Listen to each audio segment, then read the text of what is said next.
ಪ್ರಿಯರಾದ ದೇವರ ಜನರೇ, ದೇವರು ನಿಮ್ಮನ್ನು ಆಶೀರ್ವದಿಸಲಿ. ಸ್ವಾಗತ. ಈ ದಿನ ನಾವು ಹೊಸ ಒಡಂಬಡಿಕೆಯಲ್ಲಿ ಯೇಸು ಮಾಡಿದ ಅದ್ಭುತ ಕಾರ್ಯಗಳನ್ನು ನೋಡಲಿದ್ದೇವೆ. ಮೊದಲನೆಯದು, ನೀರನ್ನು ವೈನ್ ಆಗಿ ಪರಿವರ್ತಿಸಿದ್ದು.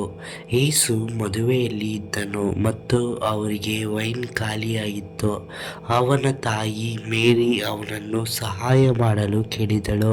ಯೇಸು ಸೇವಕರಿಗೆ ದೊಡ್ಡ ಮಡಿಕೆಗಳನ್ನು ನೀರಿನಿಂದ ತುಂಬಿಸಲು ಹೇಳಿದನು.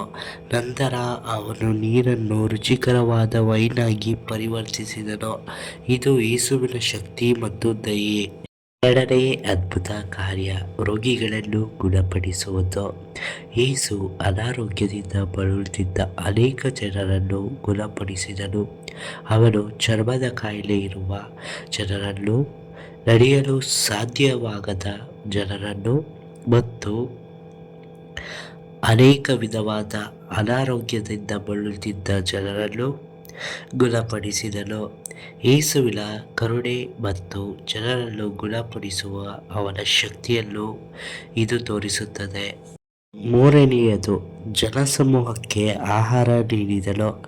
ಒಂದು ಬಾರಿ ಯೇಸು ದೊಡ್ಡ ಜನಸಮೂಹಕ್ಕೆ ಬೋಧಿಸುತ್ತಿದ್ದನು ಮತ್ತು ಅವರಿಗೆ ಹಸಿವಾಯಿತು. ಯೇಸು ಕೆಲವು ರೊಟ್ಟಿಗಳನ್ನು ಮತ್ತು ಕೆಲವು ಮೀನುಗಳನ್ನು ತೆಗೆದುಕೊಂಡು ಎಲ್ಲರಿಗೂ ತಿನ್ನಲು ಸಾಕಷ್ಟು ಆಹಾರವಾಗುವಂತೆ ಅವುಗಳನ್ನು ಹೆಚ್ಚಿಸಿದನು. ಇದು ಯೇಸು ಜನರ ಅಗತ್ಯಗಳನ್ನು ಹೇಗೆ ನೋಡಿಕೊಳ್ಳುತ್ತಾನೆ ಎಂಬುದು. ನಾಲ್ಕನೆಯದು, ನೀರಿನ ಮೇಲೆ ನಡೆಯುವುದು. ಯೇಸುವಿನ ಸ್ನೇಹಿತರು ಬಿರುಗಾಳಿಯ ಸಮಯದಲ್ಲಿ ದೋಣಿಯಲ್ಲಿದ್ದರು ಮತ್ತು ಅವರು ಹೆದರಿದರು. ಯೇಸು ನೀರಿನ ಮೇಲೆ ಅವರಿಗೆ ನಡೆದುಕೊಂಡು ಹೋದನು.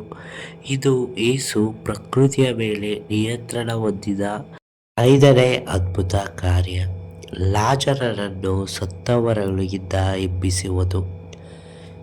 ಲಾಜರನು ಯೇಸುವಿನ ಸ್ನೇಹಿತ, ಮರಣ ಹೊಂದಿದನು. ಯೇಸು ಅವನ ಸಮಾಧಿಗೆ ಹೋಗಿ ಲಾಜರನನ್ನು ಹೊರಗೆ ಬರುವಂತೆ ಕರೆದನು ಮತ್ತು ಲಾಜರನು ಜೀವಂತವಾಗಿ ಬಂದನು. ಇದು ಯೇಸು ಮರಣ ಮತ್ತು ಜೀವನದ ಮೇಲೆ ಹೊಂದಿರುವ ಶಕ್ತಿಯನ್ನು ತೋರಿಸುವ ಕಾರ್ಯವಾಗಿದೆ. ಆರನೆಯದು, ಯೇಸುವಿನ ಪುನರುತ್ಥಾಪನೆ. ಯೇಸು ಮರಣ ಹೊಂದಿದ ನಂತರ ಅವನು ಮತ್ತೆ ಜೀವಂತವಾಗಿ ಬಂದನು. ಇದು ಕ್ರಿಶ್ಚಿಯನ್ನರಿಗೆ ಅತ್ಯಂತ ಪ್ರಮುಖವಾದ ಅದ್ಭುತವಾಗಿದೆ. ಇದು ಯೇಸು ಮರಣದ ಮೇಲೆ ಶಕ್ತಿಯನ್ನು ಹೊಂದಿದ್ದಾನೆ ಮತ್ತು ಮರಣದ ನಂತರ ಜೀವನಕ್ಕೆ ಭರವಸೆ ಇದೆ ಎಂಬುದನ್ನು ತೋರಿಸುತ್ತದೆ.